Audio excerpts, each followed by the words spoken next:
Assalamualaikum warahmatullahi wabarakatuh. Alhamdulillah, kita bisa berkumpul bersama siang hari ini untuk belajar bersama di Zoom meeting kali ini. Alhamdulillah, kita diberi nikmat sehat untuk dapat berkumpul, dan tidak lupa kita sampaikan salawat dan salam kepada Nabi Muhammad SAW. Allahumma sholli ala Muhammad wa ala ali Muhammad. Baik, sebelum kita mulai Zoom meeting ini, pertemuan ini, kita baca basmalah dulu bersama-sama. Bismillahirrahmanirrahim, dan doa belajar Rabbi zidni ilma warzuqni rahmah. Oke. Saya diberikan amanah oleh Rumah Sakit Namira untuk menyampaikan tentang PMKP. Apa sih itu PMKP? PMKP adalah peningkatan mutu dan keselamatan pasien. Jadi, PMKP itu adalah sebuah komite. Layaknya sebuah komite, kami memiliki struktur organisasi. Komite kami, komite PMKP ini berada di bawah direktur, langsung di bawah direktur. Jadi kami langsung bertanggung jawab ke direktur rumah sakit. Saya di sini bertugas sebagai ketua komite. Saya dibantu oleh sekretaris Mbak Leli, dan saya memiliki 3 tim, yaitu tim mutu, tim keselamatan pasien, dan tim manajemen resiko. Di sini di Rumah Sakit Namira ini ketua tim mutu adalah Dr. Winda, ketua tim keselamatan pasien adalah Mbak Suma, dan ketua tim manajemen risiko adalah Mbak Andri. Nah, untuk pertemuan kali ini kita membatasi pembahasan tentang mutu dan keselamatan pasien saja. Jadi kita kesampingkan dulu tentang manajemen risiko. Oke. Tim PMKP atau komite PMKP di sini kita memiliki PIC. PIC ini adalah person in charge. Person in charge ini tiap unit punya person in charge. Tugasnya apa sih person in charge ini? Jadi komite PMKP ini di sini bertugas untuk melihat mutu rumah sakit berdasarkan data. Apa itu data? Data apa, seperti apa datanya gitu? Datanya adalah berupa laporan, catatan, hitam di atas putih tentang apa-apa yang harus ditingkatkan dari rumah sakit. Jadi kami melihat mutu rumah sakit bukan hanya berdasarkan rumor, bukan hanya berdasarkan kok ruangan ini begini sih, kok ruangan itu begitu sih, tapi kita lihat datanya. Dan yang bertugas untuk mengumpulkan data atau bertanggung jawab untuk mengumpulkan data tersebut adalah PIC ini. Nah, PIC ini kami PMKP harus dibantu oleh setiap individu dari rumah sakit Namira. Jadi kami tidak bisa bekerja sendiri, PIC ini juga tidak bisa bekerja sendiri karena data-data yang dikumpulkan itu banyak sekali ya. Gitu. Jadi nanti setiap individu, setiap masyarakat rumah sakit memiliki tanggung jawab yang sama dalam berusaha untuk meningkatkan mutu rumah sakit. Oke. Nah, tujuan komite PMKP itu apa? Tujuan komite PMKP adalah meningkatkan mutu pelayanan dan menjamin keselamatan pasien rumah sakit. Gitu. Nah, tadi saya sudah bilang sebelumnya bahwa yang akan kita bahas kali ini adalah tentang keselamatan pasien dan mutu. Yang pertama, kita bahas tentang keselamatan pasien terlebih dahulu. Untuk keselamatan pasien, di sini kita bisa baca nih, sasaran keselamatan pasien atau SKP. Jadi, SKP ini ada 6. Ini harus dihafal. Semua masyarakat rumah sakit, semua yang bekerja di rumah sakit harus hafal 6 ini. Karena ini nanti bisa aja ditanya ketika akreditasi kepada setiap orang yang melewati si surveyor itu, gitu ya. SKP ini ada 6. Yang pertama adalah tepat identifikasi. Yang kedua, peningkatan komunikasi yang efektif. Yang ketiga, keamanan obat. Yang keempat, tepat lokasi, tepat prosedur, dan tepat pasien. Yang kelima, pengurangan risiko infeksi. Dan keenam, pengurangan risiko pasien jatuh. Kita bahas satu-satu ya.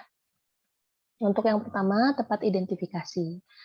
Untuk mengidentifikasi pasien, kita tidak bisa mengidentifikasi berdasarkan nomor kamar atau diagnosis. Jadi sering sampai sekarang pun saya juga kadang masih sering seperti itu karena susah sekali menghafalkan nama ya. Tapi itu ayo kita sama-sama merubah, membiasakan diri. Untuk identifikasi pasien, ini ada 3 ya, nama, nomor rekam medis, dan tanggal lahir. Bisa diambil 2 dari 3 ini, bisa nama dengan nomor rekam medis atau nama dengan tanggal lahir. Jadi jangan sampai lagi ada yang tolong pasien kamar 211 tolong pasien kamar 211 diturunkan ke OK gitu, tidak ya, tapi sebutkan nama dengan nomor rekam medis atau nama dengan tanggal lahir. Kenapa? Karena mungkin pasien yang saya anggap 211 dan pasien yang menerima telepon anggap 211 itu pasien yang berbeda. Mungkin saja itu sudah pulang gitu pasien 211 yang sebelumnya atau sudah pindah ruangan, bisa seperti itu ya. Nah, ini identifikasi pasien ini dipastikan dengan gelang identifikasi. Gelang identifikasi ini di sini ada nama, nomor rekam medis, dan tanggal lahir gitu. Nah, gelang identifikasi ini kan warnanya macam-macam ya, itu juga harus dihafal gitu. Kayak warna biru untuk laki-laki, warna merah, pink untuk perempuan, terus gelang penanda, ada gelang warna merah untuk alergi, gelang warna kuning untuk yang resiko pasien jatuh gitu ya, gelang warna ungu untuk yang menolak yang DNR ya, do not resuscitate. Nah, seperti itu ya. Jadi ini harus hafal. Terus untuk peningkatan komunikasi efektif. Peningkatan komunikasi efektif ini dibagi menjadi 2, yaitu SBAR dan TBAK. SBAR ini atau SBAR ini singkatan dari situation, background, assessment, dan recommendation. Contohnya seperti apa? Pada handover pasien dari perawat pagi ke perawat siang misalnya. Atau melaporkan keadaan emergensi. Contohnya begini, misalnya ada pasien saya nih perdarahan ya habis operasi. Nah, untuk melaporkannya kan perawat melaporkan nih ke dokter jaga atau ke saya. Nah, dokter jaga yang dilaporkan kan nggak tahu nih pasien ini sebelumnya kenapa, keadaannya seperti apa. Jadi cara melaporkannya, misalnya telepon dokter jaga ruangan, kasih tahu situationnya, dok, pasien atas nama ini dengan nomor rekam medis segini saat ini mengalami perdarahan, misalnya perdarahan dari luka operasi, gitu. Dengan tekanan darah seperti ini, nadi seperti ini, misalnya ya respirasi seperti ini, suhu seperti ini, darahnya banyak dok, gitu. Misalnya kurang lebih berapa cc atau sudah penuh di perbannya, gitu ya. Terus background-nya apa? Background-nya pasien ini adalah pasien post-op 2 jam yang lalu. Operasi apa? Misalnya operasi hernia, gitu ya. Assessment itu apa yang sudah dilakukan oleh perawat pada saat itu, gitu. Jadi pasien ini sudah saya lakukan bebat tekan dok. Terus recommendation-nya apa? Apakah dokter ada rekomendasi yang lain? Misalnya, apakah dokter mau memberikan obat-obatan yang lain? Ya, itu namanya SBAR. Nah, TBAK adalah tulis, baca, dan konfirmasi kembali. Jadi ketika sudah memberikan SBAR dan menerima nih instruksi dari dokter jaga ruangan, itu harus ditulis atau menerima instruksi dari DPJP, harus ditulis, dibaca, dan dikonfirmasi kembali. Tulis misalnya saya nih dilaporin seperti itu. Saya bilang ya udah tetap obat tekan kasih Calnex 3 kali 500 mg misalnya. Ditulis, harus ditulis di status. Kan di status tuh ada stempel ya. Stempel TBAK. Nah, itu ditulis di situ, instruksi Dokter Liana. Ditulis Calnex 3 kali 500 mg, bebat tekan gitu. Terus dibaca kembali, Dok. Ini instruksi yang dokter tadi bilang ya, saya konfirmasi kembali. Dokter menginstruksikan untuk pemberian Calnex 3 kali 500 mg dan bebat tekan kayak gitu. Nah, itu kan ditulis ya. Besoknya ketika dokternya visit atau kapan ketika ketemu dokternya harus minta tanda tangan bahwa memang betul Dokter Liana memberikan instruksi seperti itu. Gitu ya. Ketika pelaporannya tidak secara telepon atau secara WhatsApp juga tetap ditulis ya, gitu. Nah, yang ketiga adalah peningkatan keamanan obat. Keamanan obat ini contohnya adalah LASA ya. LASA itu singkatan dari apa sih? Look alike, sound alike. Nah, ini semua obat-obatan yang terlihat look alike, terlihat sama, dan sound alike, terdengar sama, harus ada stikernya. Siapa yang menstikeri? Yang menstikeri adalah bagian farmasi atau apotek ya. Itu daftar obatnya ada, semua ada daftar obatnya. Apa aja sih obat-obatan look alike, obat-obatan LASA gitu ya. LASA ini stikernya juga warnanya macam-macam. Ada yang kuning, hijau, biru, tergantung dari kekuatan obatnya. Contohnya yang sound alike, ini saya contohkan phenytoin dan Ventolin. Misalkan ada pasien sesak nafas, terus DPJP-nya nyuruh, oh ya udah kasih nih Bu Ventolin, gitu ya. Terus kalian minta ke apoteknya Ventolin gitu ya, misalnya di telepon gitu. Terus ternyata dikasihnya phenytoin karena nggak jelas atau nggak jelas karena soundnya terdengarnya mirip gitu, Ventolin, phenytoin gitu ya. Nah, dimasukin aja sama kalian phenytoin, mabok deh pasiennya gitu kan. Terus ada juga yang look alike. Look alike itu kemasannya mirip. Contohnya elektrolit pekat, bentuknya sama ya, bentuknya tuh gede-gede gitu, kayak botol plastik itu gede-gede.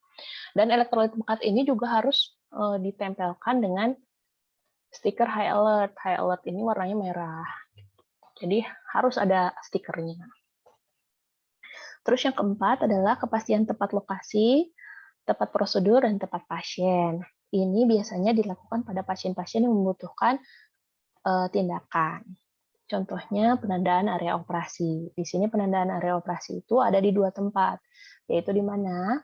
Di pasien dan di formulir penandaan area operasi.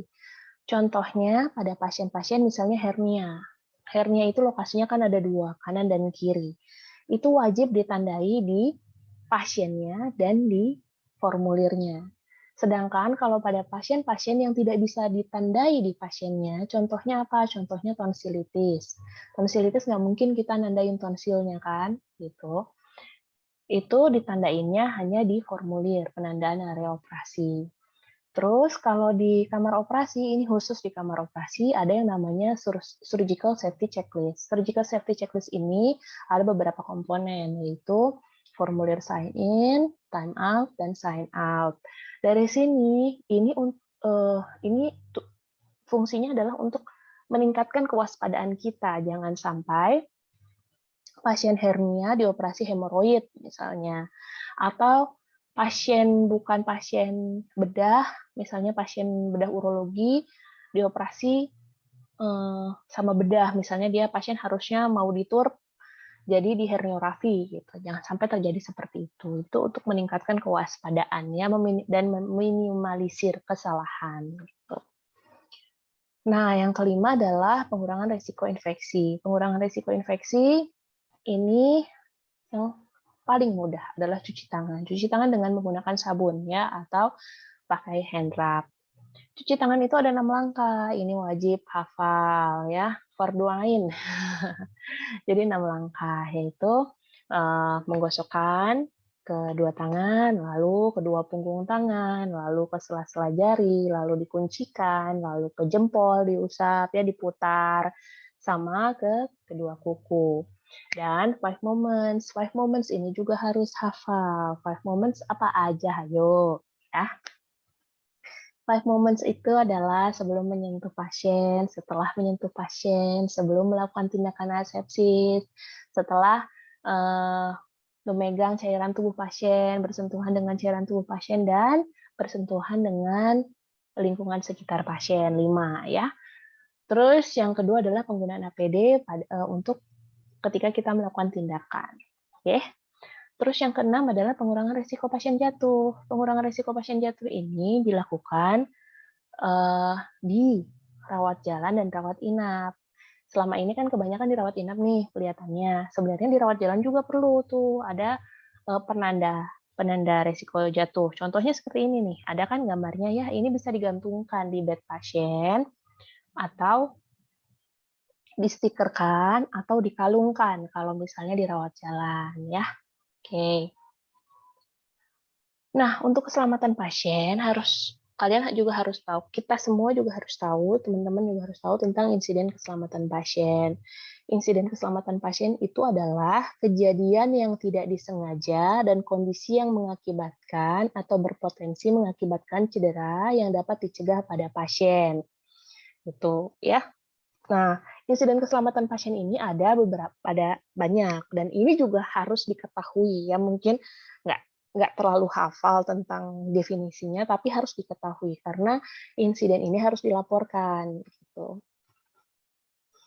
Yang pertama adalah KPC. KPC adalah kondisi potensial cedera. Kondisi potensial cedera adalah kondisi yang berpotensi menimbulkan cedera, tetapi belum terjadi cedera. Jadi misalnya teman-teman lihat ada bed yang pagarnya itu rusak gitu. Itu adalah kondisi potensial cedera. Atau misalnya di jalan teman-teman melihat ada jalan yang licin gitu ya. Itu adalah kondisi potensial cedera dan itu harus dilaporkan.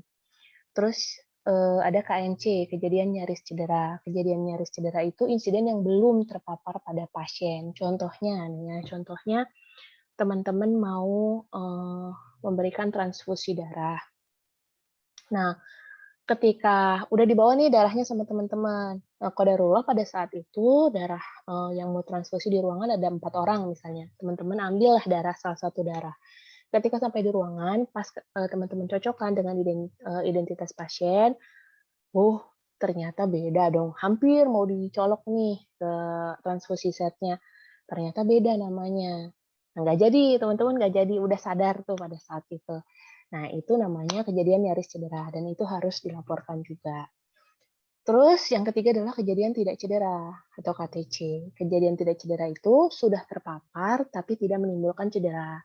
Contohnya misalnya transfusi darah tadi sudah teman-teman masukkan nih ke pasien, tapi pasiennya alhamdulillah qadarullah tidak apa-apa, tidak menimbulkan apa-apa di pasien gitu.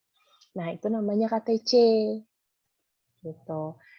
Nah, ada juga KTD atau kejadian tidak diharapkan. Kejadian tidak diharapkan itu dia mengakibatkan cedera pada pasien. Jadi pada misalnya transfusinya udah masuk nih, akhirnya pasiennya alergi deh gitu. Itu namanya KTD.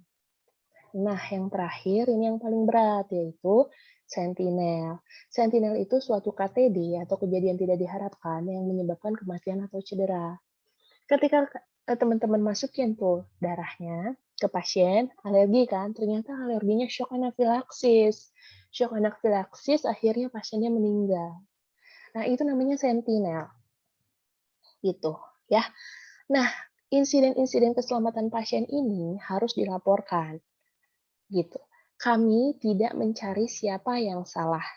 Kami ingin memperbaiki sistem dan mencegah kejadian itu terulang kembali. Jadi, insya Allah tim kami tahu bahwa kejadian ini hanya dibicarakan pada saat itu dan kami tidak membicarakan lagi keluar dari forum gitu. Jadi kita lihat karena kalau misalnya terjadi suatu kejadian seperti itu, biasanya yang salah bukan hanya satu orang, tapi itu adalah sistem gitu. Apakah darahnya memang ada penyimpanan khusus nggak pada saat itu? Ataukah teman-teman itu pada saat itu hanya bekerja sendiri, jadi sampai bingung gitu mencari. Jadi kita mencari di mana sih letak ngemisnya, bukan mencari siapa yang salah ya. Jadi nggak usah takut untuk melaporkan. Oke, kita kan di sini Rumah Sakit Namira ini rumah sakit Islam ya. Jadi kita juga mengkedepankan insiden keselamatan pasien syariah. Kalau untuk keselamatan pasien syariah ini, urusannya dengan standar syariah. Jadi, suatu kejadian kegagalan atau kejadian yang berpotensi dapat menyebabkan kegagalan pasien atau keluarga menjalankan standar syariah. Nah, ini hubungannya sama pemeliharaan akidah, pelaksanaan ibadah pasien, dan fasilitas ibadah. Ini ya, untuk IKPS ini bisa dilihat di YouTube, ada videonya khusus dari PMKP, teman-teman sudah buat untuk YouTube-nya. Nah, contoh-contoh IKPS itu apa aja sih? Gini, contoh-contoh IKPS-nya itu ada pasien muslim tidak dilakukan talqin saat meninggal, atau pasien dipasang DC oleh petugas yang berbeda gender. Ini insiden ini, jadi harus dilaporkan. Misalkan ada berbeda gender nih, dilaporkan aja. Jadi nanti kita bisa lihat, oh pada saat itu yang jaga itu misalnya semua laki-laki, sedangkan yang harus dipasang DC adalah perempuan. Kenapa bisa seperti itu? Gitu. Kita cari jalan keluarnya, gitu ya. Terus, nah, eh semuanya itu ada warnanya ya, insiden itu ada warnanya. Jadi, insiden-insiden keselamatan pasien yang tadi dilaporkan itu harus di-grading. Ini diwarnain. Jadi warna biru itu yang rendah, warna hijau itu yang sedang, yang kuning itu tinggi dan ekstrim itu sangat tinggi gitu ya. Yang merah. Jadi ini siapa sih yang menentukan tingkatan grading ini? Yang menentukan adalah kepala unit. Jadi misalnya nih, teman-teman menemukan nih suatu insiden. Itu nanti kan dilaporin ke kepala unit. Kepala unitnya yang tahu kan tentang keadaan di unitnya masing-masing, dia yang menggradingkan. Ini sebenarnya cara menggradingkannya ada beda-beda juga tiap. Maksudnya ada ilmunya juga gitu. Ada pembahasannya juga, tapi kita nggak bisa bahas di sini karena waktunya terlalu sempit. Nah, di sini untuk yang rendah dan sedang, yang biru dan hijau, ini kita hanya perlu investigasi sederhana. Investigasi sederhana itu dilakukan oleh kepala unit. Jadi, kepala unit yang menentukan kenapa sih hal ini bisa terjadi, gimana sih kemungkinan jalan keluarnya seperti apa, sarannya seperti apa, dan laporan itu harus diberikan kepada kami gitu. Ini ada formulirnya khusus. Dan untuk yang kuning dan merah, ini harus dilakukan RCA. RCA itu adalah root cause analysis. Root cause analysis itu kita bikin timnya. Misalnya ada pasien tuh yang tadi, misalnya yang masuk darah, terus meninggal ya. Itu harus di RCA-kan. Masalahnya apa? Kita bikin timnya, kita bahas dengan investigasi RCA khusus gitu, dan itu jalan keluarnya dan harus sampai ke direktur, dan direktur harus memiliki saran atau kebijakan yang keluar dari direktur itu paling lama 45 hari dari kejadian itu terjadi ya. Nah, kita masuk ke mutu sekarang. Untuk keselamatan pasien sudah ya sampai situ. Mudah-mudahan teman-teman bisa paham dengan mengenal gitu ya, mengenal awalnya dulu aja.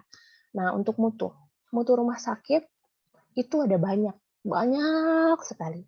Nah, yang wajib untuk dilihat mutunya adalah yang 12 ini wajib. Ini wajib nasional ya. Ada juga wajib syariah gitu. Yang wajib SNARS, wajib nasional itu ada 12 ini, bisa dibaca ya. Terus yang syariah ini ada 3 gitu. Terus mutu ini dia ada formulirnya. Jadi si mutu ini kita nilai per hari, per bulan, dan per 3 bulan gitu. Jadi ketika sudah ini mutu ini ya, tiap unit beda-beda. Nah, untuk mutu prioritas itu apa sih?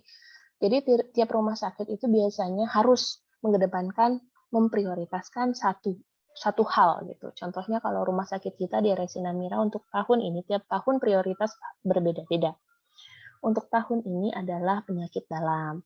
Jadi prioritas kita di penyakit dalam. Jadi contohnya nih, misalnya untuk mutu nasional adalah contohnya kepatuhan jam visit dokter ya ini.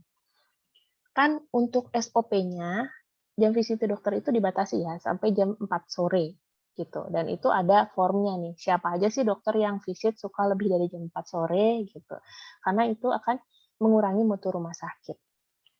Nah, untuk yang prioritas, karena dia penyakit dalam, kepatuhan jam visit dokternya dikhususkan hanya yang penyakit dalam saja, hanya DPJP penyakit dalam saja.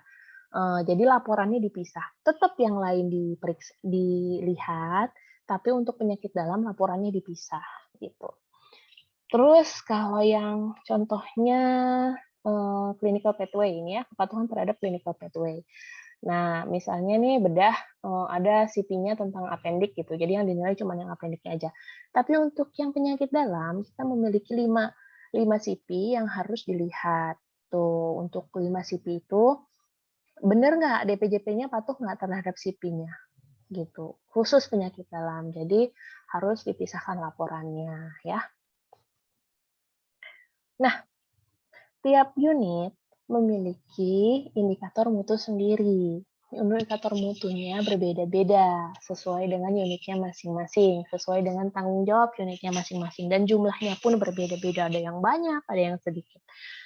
Nah, unit ini memiliki standar pelayanan minimal, SPM.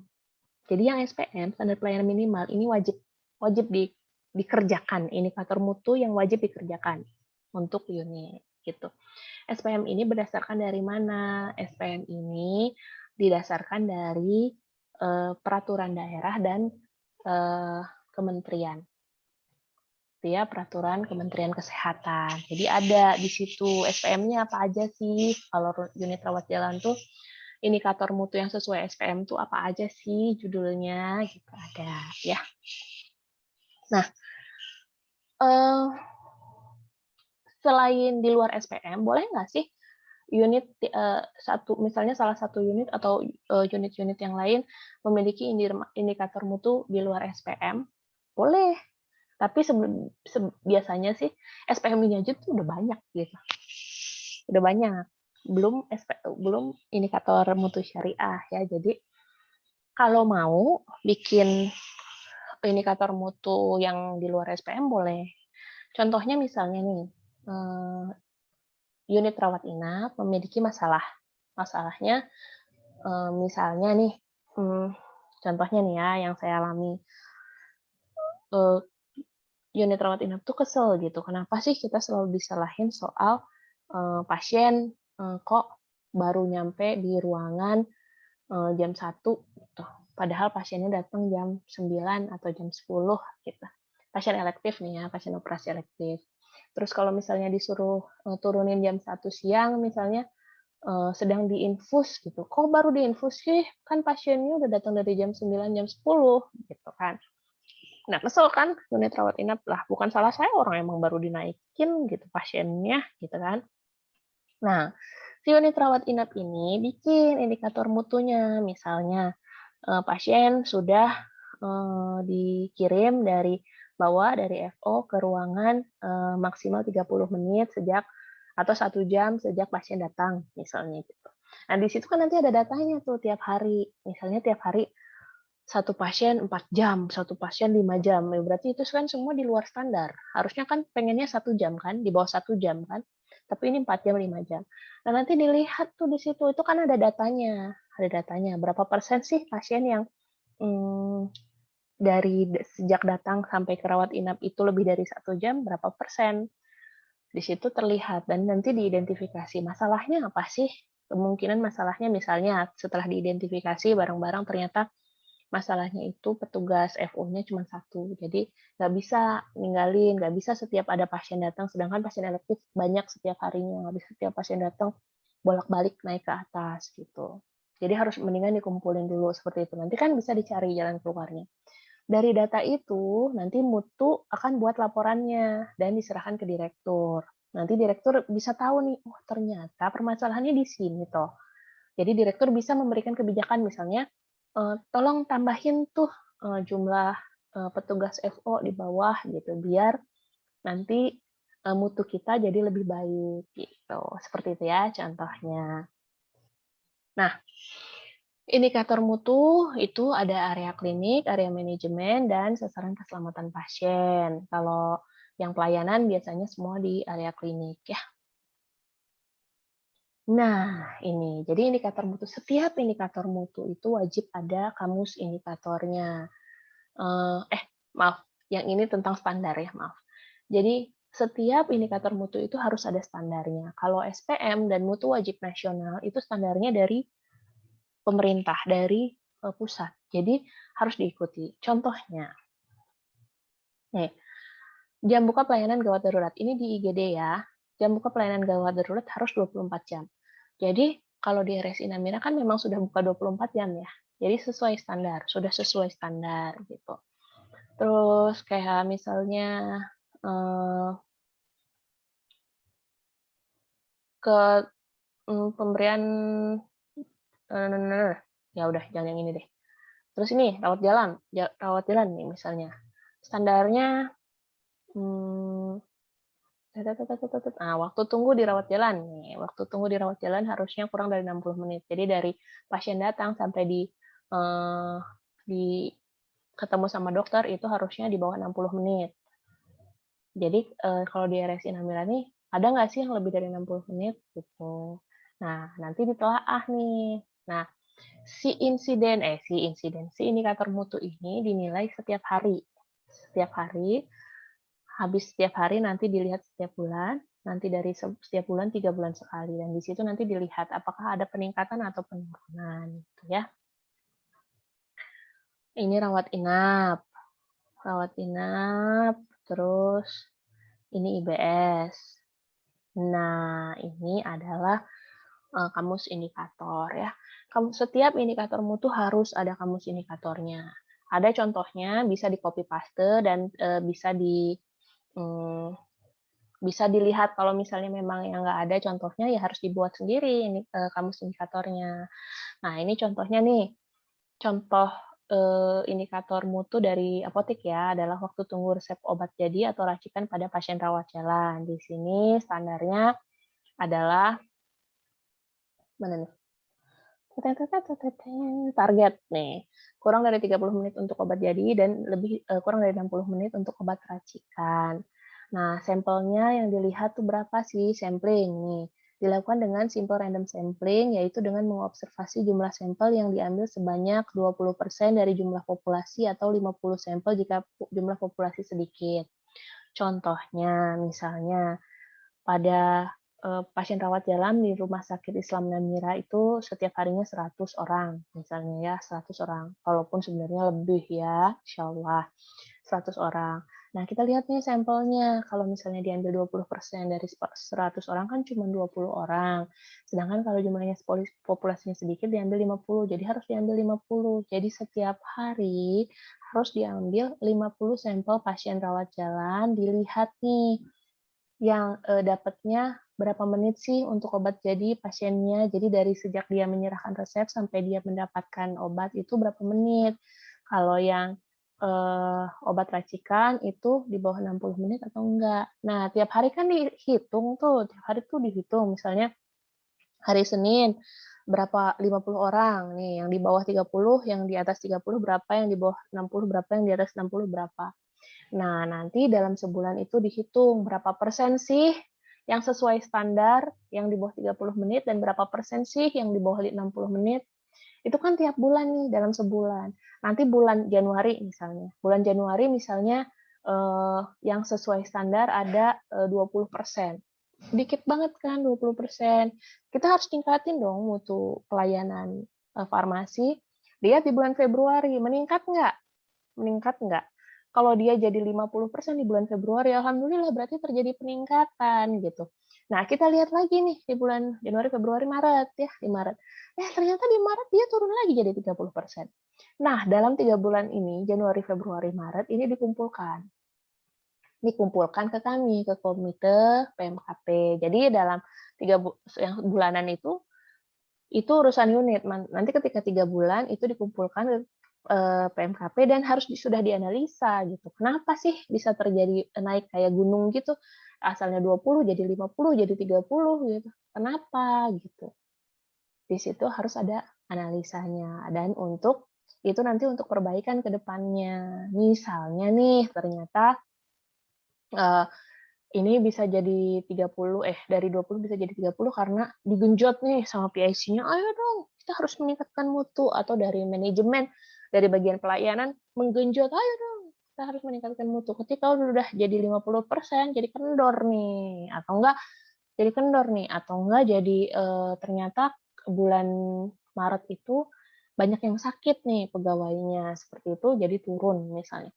Nah itu bisa dilihat gitu, analisanya apa, analisanya mungkin, motivasinya kurang atau apa, atau pegawainya kurang gitu. Nanti kita bisa, laporkan ke direktur. Jadi semua indikator mutu yang ada itu akan dilaporkan ke direktur dan dilihat mana sih yang kurang mutunya, mutu dari rumah sakit Namira yang kurang, itu yang harus ditingkatkan, begitu. Alhamdulillah. Jadi untuk, mutu dan keselamatan pasien, sebagai pengenalannya seperti itu. Setidaknya, teman-teman bisa tahu bahwa di Rumah Sakit Islam Namira ini ada yang namanya Komite PMKP yang menilai mutu dan melihat, me me menjunjung tinggi gitu ya keselamatan pasien, jangan sampai terjadi suatu insiden yang berkepanjangan gitu. Alhamdulillah. Baik, nanti akan ada sesi tanya jawab, silahkan dilanjutkan. Untuk menutup sesi presentasi ini, kita tutup dengan hamdalah, alhamdulillahirrabbilalamin, istighfar, astaghfirullahaladzim, dan akhir majelis subhanakallahumma bihamdika astaghfiruka wa atubu ilaik. Jazakumullah khair. Assalamualaikum warahmatullahi wabarakatuh.